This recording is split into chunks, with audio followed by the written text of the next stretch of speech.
the Sock, and this is the Sock Puppet account. This week, our special look at the evolving politics of boobs. But first, here's our punchline of the week. Aye, it's driving me nuts.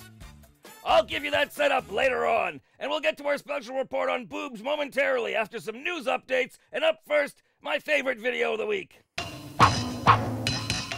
The Royal Burger Zoo in the Netherlands, which I guess would have a Burger King, wanted to see what the animals did when people weren't around, but one of their chimps wasn't having it.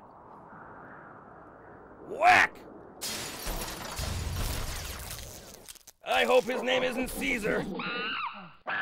For all those who said that the Ewoks couldn't defeat the Empire's technology, well, nub-nub to you, my friends. That is what they spoke like, right? Nub-nub? Just walk around saying nub-nub?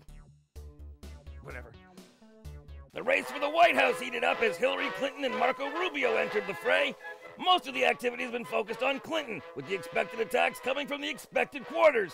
Now, rather than get into specifics, here's a video that sums up the reaction of the GOP candidates and supporters to Mrs. Clinton's candidacy. Sometimes a picture is worth 1,000 sound bites.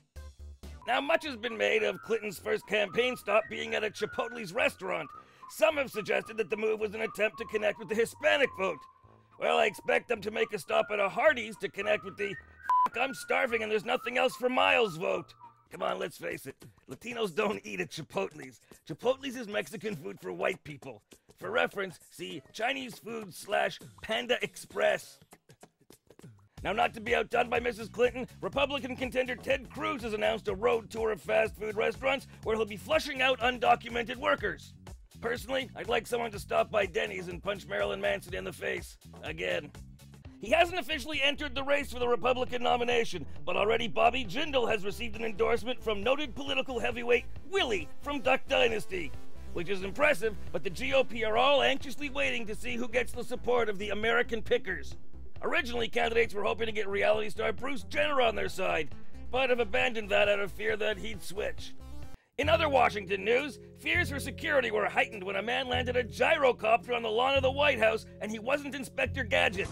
The minicopter flew low enough to be below radar, leading security experts to wonder how safe the White House is from a lethal drone attack.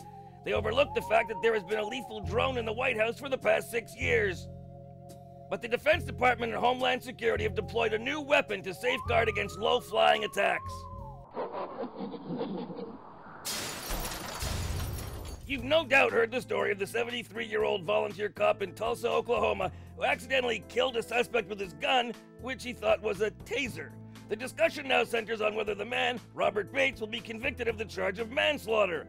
The big problem Bates is going to have in that regard is that he said he shot the man by accident, and recent precedent says police who shoot black men get off when they say they did it on purpose. California's 95-year-old Peter Weber Jr. set the Guinness World Record as the world's oldest active pilot, a record I think we shouldn't be encouraging anyone to break. Weber also set the record as the world's oldest man still calling himself Junior. Now here's a story for you. In Alberta, Canada, a man clad only in his underwear fought off a cougar with his bare hands to save his girlfriend's dog. Chuck Norris, you're a pussy. Science fiction is becoming reality as a 30-year-old handicapped Russian man has volunteered to be the subject of the world's first head transplant. Italian surgeon Sergio Canavero is planning to put a human head on a different body, unaware that Photoshop guys on the internet have been doing that with pictures of women for years.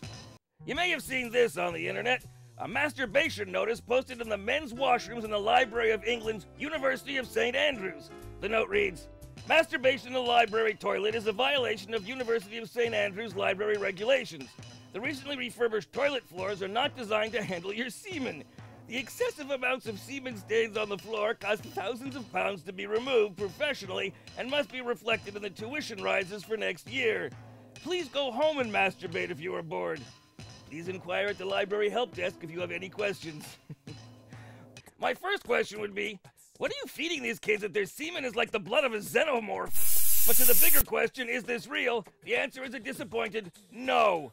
Apparently the handbills were the work of pranksters or of students tired of slipping in the men's room. Hey! According to the university's information officer in response, a strong clue that the notice is fake is the line, "Please go home and masturbate if you are bored." As a matter of policy, the university would never encourage students to go home during term time. He also points out that the university is not against masturbation, as among the titles in the university library is the book Solitary Sex, A Cultural History of Masturbation, soon to be a feature film.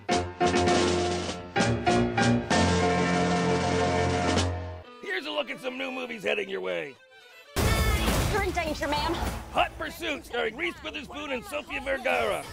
This has piece of shit written all over it. Witherspoon is a cop who has to protect a star witness against a drug cartel, leading them to take to the road for safety. It's like a version of Thelma and Louise, as written by a writer from Three's Company. I should call the police. Here, let me sum up the trailer for you. Reese Witherspoon, funny as a cop because she's clearly not physically capable of being a cop. Okay. Sofia Vergara has big tits. Two completely mismatched people forced to rely on each other through comic misadventures. Ooh la la. It's a formula that used to fuel classics like Planes, Trains, and Automobiles. Now it's just a dumping ground for two stars who can't open a movie on their own. Following an alleged leak, the Superman vs. Batman trailer made it online. Now, there's not a lot revealed in the short teaser, but what's in it doesn't tell me what to expect, but what isn't in it does. Namely, daylight or a single person smiling. The trailer looks like the movie equivalent of a hemorrhoid pain. This isn't Batman in armor, it's fanboy angst in a can, like spam of losers. No, there is a difference between a comic book fan and a fanboy. Comic book fans read comic books, fanboys live them, in place of actually living. Speaking of comic books, the Wonder Woman movie needed a new director after Michelle McLaren left the project over creative differences, which is typically Hollywood's way of saying one side told the other to go f themselves. But they hired new director Patty Jenkins only days later, dashing my hopes yet again for a Russ Meyer-inspired version.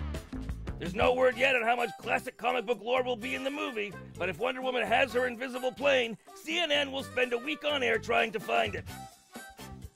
And now, it's time to look at the politics of boobs.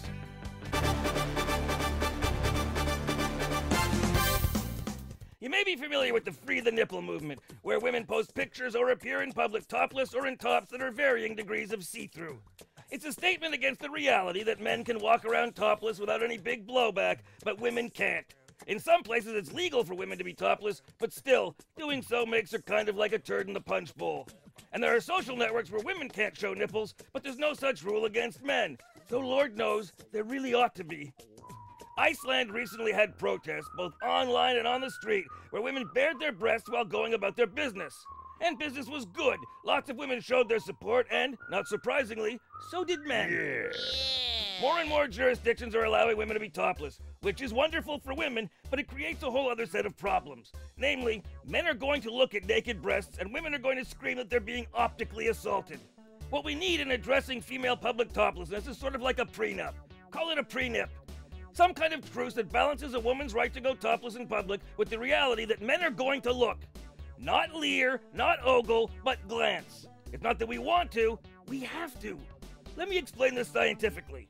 Back when Homo sapiens were fighting to survive on the African savanna, men were hunters, and our survival among the wild animals depended on being very aware of everything in our surroundings that seemed different or out of place.